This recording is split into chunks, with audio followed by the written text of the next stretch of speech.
Ambassador, this is a topic we've been talking about for a long, long time, Chinese overcapacity. We all know about the China shock. We all studied it. It obliterated manufacturing bases in places like the United States of America. Can I just give you a few minutes just to sort of lay the ground for us?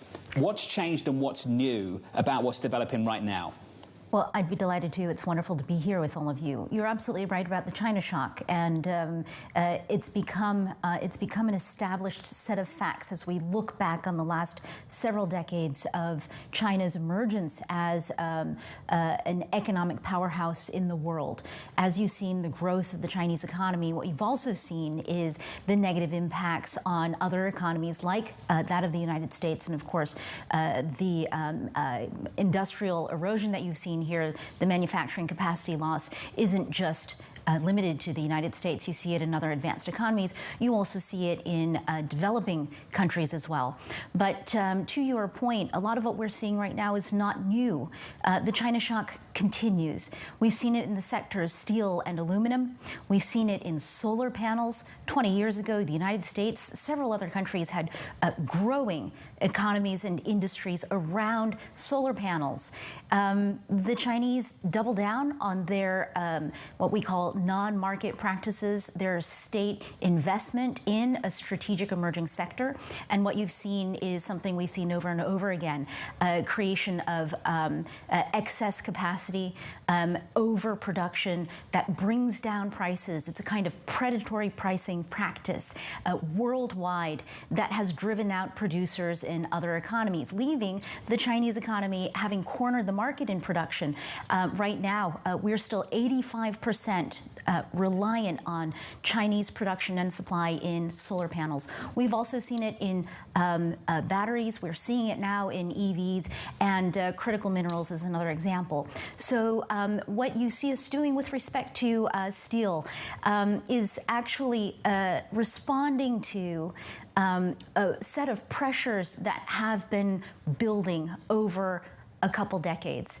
On the steel point in particular, I wanted to really enforce that what you heard President Biden talk about earlier this week was to call on me as the U.S. Trade Representative to consider increasing the existing tariffs on Chinese steel imports. But we know that the challenge with Chinese overcapacity and excess production is a world economy challenge.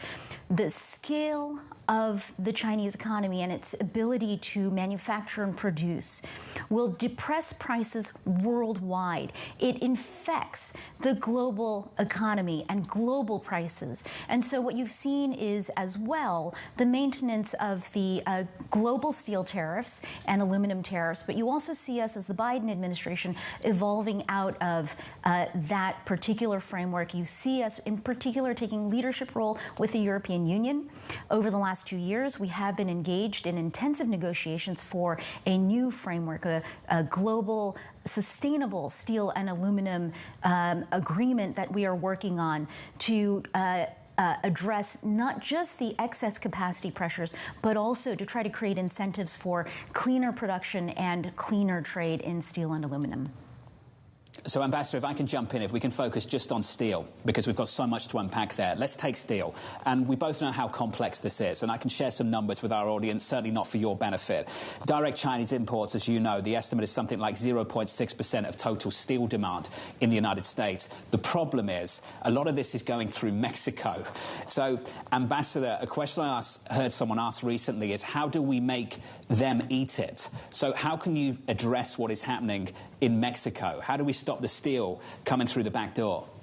So I'm going to unpack this back at you in a couple ways. One is to reinforce the point that when you have a producer, a major dominant producer like China, producing at below market rates, it affects the entire supply chain, starting upstream all the way downstream.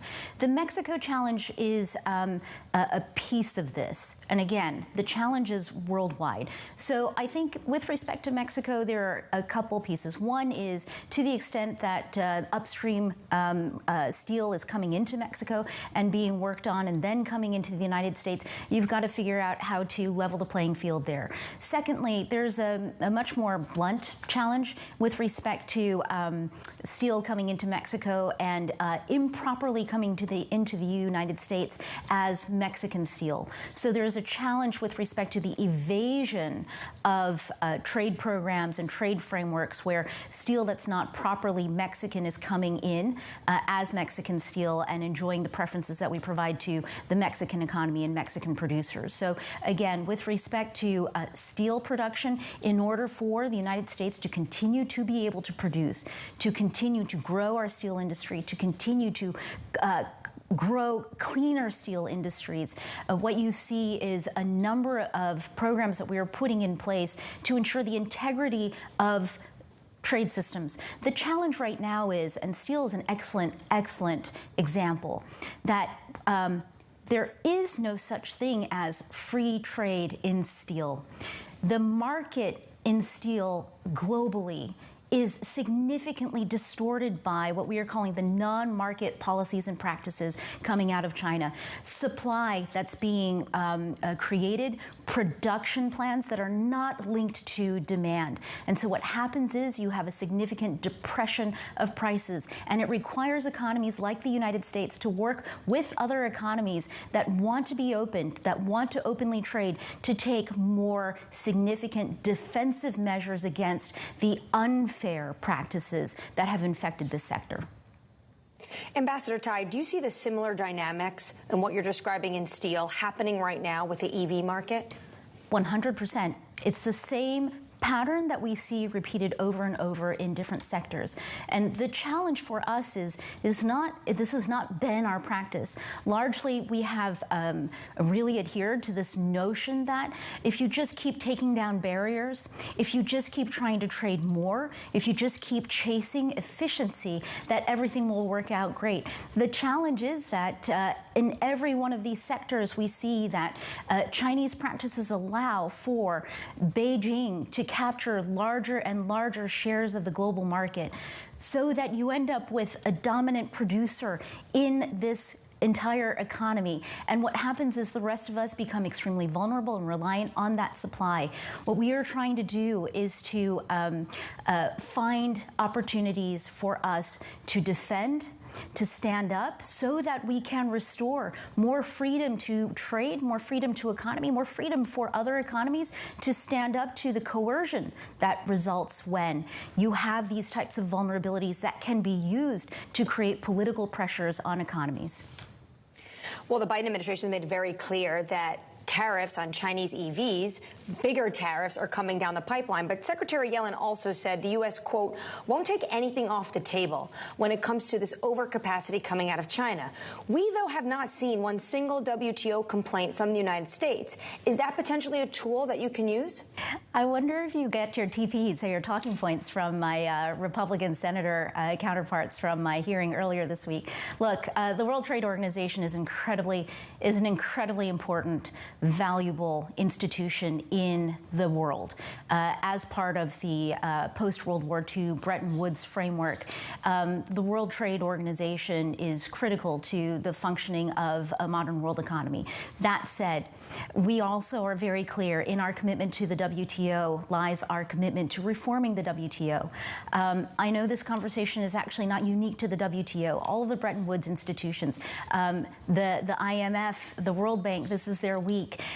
In all of the conversations today, what you hear in all of those conversations is the question of how do these institutions evolve to meet the challenges that we're facing today. With respect to the WTO, that is also true. And in terms of WTO dispute settlement, we, as the United States, are very, very proud of our record with respect to challenging Chinese practices at the WTO. What we have found over time, however, is that each one of those cases that we bring, each victory that we score, ends up being a quite limited victory. It ends up in quite limited change. What we are dealing with in terms of the challenge of the Chinese economic system is structural. It's systemic. And so that's why we are bringing more strategy. We are bringing more creativity to look for more effective ways to level the playing field, working with other like-minded economies, and also working to raise these concerns inside of the WTO.